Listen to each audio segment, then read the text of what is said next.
السلام عليكم ورحمة الله وبركاته. سيتين صاحبتي مي في عنتهين رمضان كريم. رمضان كوانو يمت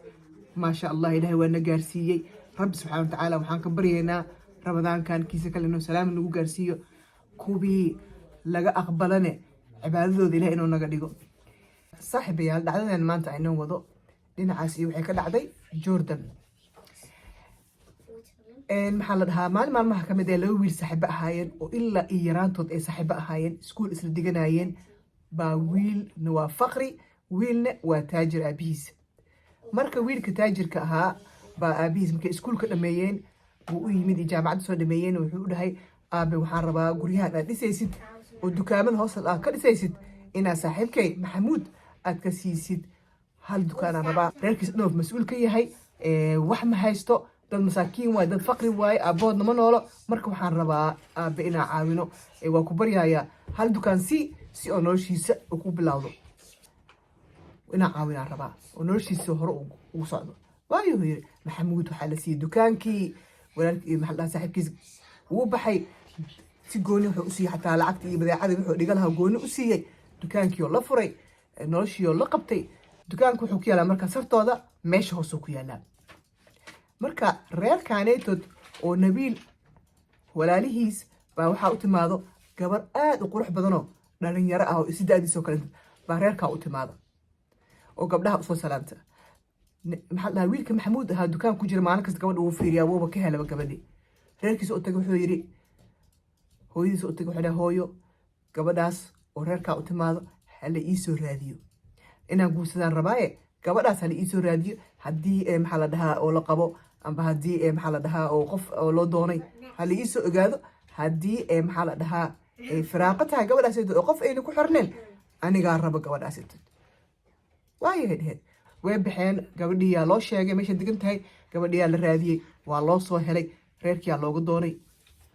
reerki waxay dhaheen gabadheena meedisiin karno waa ka xubnahay anaga ma u nihin diyaar guur. way soo baxeen maxamuudkaa loo sheegay waxaa la dhahay maxamuudow reerki waxay ku dhaheen gabaraan ku siina ma hayno gabadheena maxaa la dhahaa manoo diyaar ah anaga marka naga raali ahaada. bes adiga dhowr jeer ku noqday 3 jeer oo kala duwan bay gabadhi doonteen markasta wuu diraa bax ii doona waa rabaa gabadhaan gabadhi waa la suugay gabadhi wuu jeclaaday ninkii adiga saasay shakadiisu ahayd ninka oo gabadhan loo diiday. uu maalin hoos wuxuu ka maqlaa saaxiibkaa nabiil baaba gabadhi loo doono maxaa la dhahaa waana la siiyey. ma ka warhaynin saaxiibkiis maxamuud inuu gabadhaan dhowr jeer doontay muunan ka warhaynin maxamuud naftiisane nabiil inay loo doono gabadhaanitood marka dambe dib loogu doonay asana ma uu sheegin. aabihiisaa u imaada nabiil u doonay wuxuu yiri aaba gabadhaanito walaalaha u imaada gabar fiican oo edab leh waaye aan ku doono waqtiga guurka waa joogtaa ee guurso saasaa loogu doonay asiga. laba guri oo heshiiska wada dhexeey ahaayeen gabadha sidaa loo ogolaaday. ninkii maxamuud ahay markuu maqlay gabadhaa loo doonay saaxiibkaa waaba xanaagib ninka isxaanka loo falay oo nolosha dhinac laga qabtay xanaag waaba xanaagib. haye saasay nolosha u ahayd. ninkaanetood wuxuu sameeyey go-aan oo maalin gaari sheedaanka dhagta ugu soo sheegay siduu waxyeeli lahaa wiil ay saaxiibo yihiin oo asina jaamacadda ay wada ahaayeen saddexdooda laakiin labadaana saaxiib gooni u ahaayeen baa buu u tagay oo la sheekaystay arrintii u sheegay. reer baa kula dhameynaa wiilkaas ay saaxiibihii asina shaqo ma haayo tagsiiloo noqday jaamacad waa dhameeyey laakiin tagsiiloo noqday.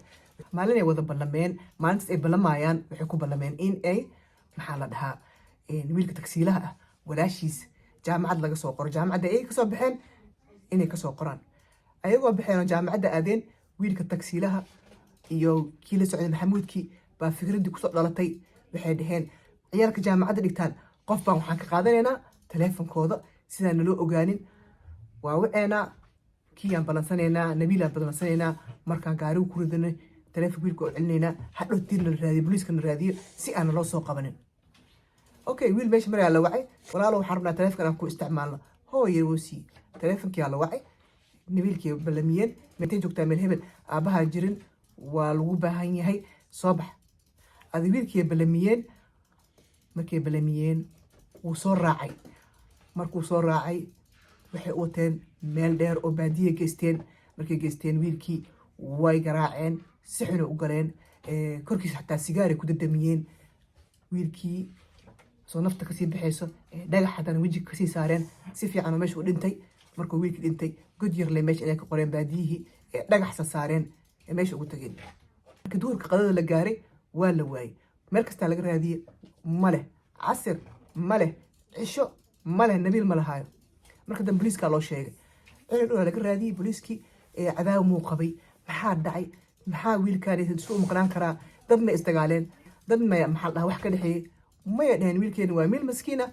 wiil waxaas dhan ku jira maaha wiil oo waqti gurigiis ku imaado waqtina ku buxuu ahaa siday wax u jiraanne annaga ma ogin calaa ii taxaal iyagoo saas sheekada ay tahay baa waxa dhacday maalin maalmaha ka mid ah booliiska meel laga soo wacay xaafadaha ay degan yihiin baadiyaheeda dadaa wax soo arkeen waa la soo wacay waxaa la yidhi kaaliyo naga soo gaara nin baadiye degan baa wuxuu arkay meel baadiye joogaa wuxuu arkay meel god ah oo maxaa la dhahaa wax kasoo uraayo oo markii meesha baadiyaha dadka marayaan way ogyihiin dhulkooda 2 maalmood 3 maalmood markay meesha marayaan way ogyihiin dhulkooda say u tageen hadday wax ka duwan yihiin waa iska fiirinaya ninka xoolaha raacanayay asagoo meesha maraayo wuxuu arkay waxaanitood aad u malaysid meel wax lagu qariyay saa markuu fiiriyeyne nin baaba ku duuganoo meeshii maxaa la dhahaa oo dhintay ku jiro alaa intaxal booliiskii uu wacay booliiskiyaa loo wacay booliiska markuu yimid ninkii waa la qaaday xaafadiyaa la raadinaya yaa maqan ninkaanitood reerkiisa loo wacay waa la fiiriyey waxaa la ogaaday inuu nabiilka ahaa see ku dhici kartaa wiilkaan maxaa geeyey meesha wiilka mayaa dilay qof dhib ma qabi wiilkeenna sa adiga ugu dambeyntii markii la raadinayay taleefankiisaa la fiiriyey taleefankiisa waxaa laga helay nambarka ugu dambeeyey inuu ahaa nambar aanan maxaa la dhahaa oo registration ah haysane beryihii hore waxaa jiri jiray inta iyo meel kastaba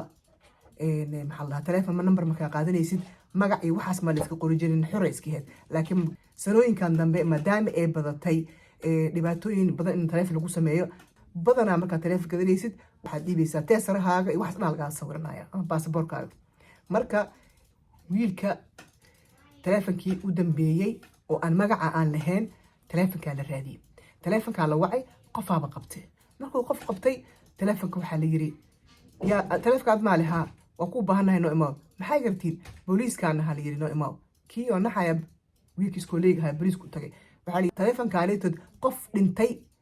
qofkii u dambeeyey soo wacayna taleefonkaagu ahaa la yiri registerna ma haysto calaa idxal wiilkii markii oo meel kasta lagu keenay wuxuu soo xusuustay oo yiri maalin hore 2 wiil oo taxi wataan baa jaamacadda albaabkeeda anoo joogo taleefonka darsadeen ay weydiisteen wiilasha magacooda sheeg ma garanayo magacooda laakiin se dad weydiisteen isku socdeen ay ahaayeen taxigaan garanayaa taxiga oo noocaasi oo saas ah oo meesha korkiisana magaca noocaasi ku qoran taxiyada caadiyan magacyada iyo advertisement la iskaga qoraa marka magaca markuu u sheegay waa la baxay magaca taxiga meesha laga soo diray ku qornaa kor meeshii la tagay waxaa la yiri waqtigaas iyo waqtigaas qofka jaamacadaas tagay qofkaasaa rabnaa wiilkii la soo qabtay waxaa la yiri saaxib taleefonkan wiilkaas ka qaaday wiilkaas kalena ku wacday taleefonka ninka aad dishay wiilkii taxiga wadaayay waa la kaxeeyey waa la jeebeeyey stationka la geeyey waxaa la yiri niyo maxkamada ku saaraya waa laga shaqeynayaa nin baa bedishay way isku dhamaatay wuxuu yiri sugu yiri wiilkan aan saaxiibada lahay oo jaamacadaas dhigin jirnay oo maxamuud la dhahayo wiilkaasi sidaa i weydiistaan inaan meeshaan keeno asaana meesha keenay oo ku caawinay taleefonkane asaa wacay ninkane asaa dilay aniga caawinaad leh ahaa waxaas dhan asaa sameeyey alaa inta xaal waa la baxay maxamuudkii loo tagay waxaa la dhahay waa lagu hayaa waxaa dhan waa kana wacdihiin isdaji soo soco waa la xiray jeelkii la geeyey nin iimaan daran oo ahaa wuxuu isdhahayay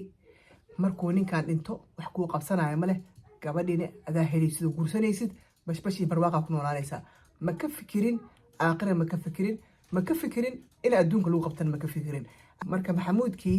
waxaa lagu go'aamiyey in la dilaa lagu xukumay kii kale oo saaxiibkiis oo caawinayne inuu ku dhammaado noloshiisa ilaa iyo ka dhinto ku jiro jeelka go'aankaasoo loo gaaray rabbi subxaana watacaala waxaan ka baryaynaa inuu noo wada naxariisto shari shaydaan inuu naga qabto maxaa la dhahaa rabadaankane kuwii cibaadadooda la aqbal allaha naga dhigo ربي سبحانه وتعالى نوحان كبرينا رحمة دي سواسعه جنة فردوس على أنه نوذ السلام عليكم ورحمة الله وبركاته.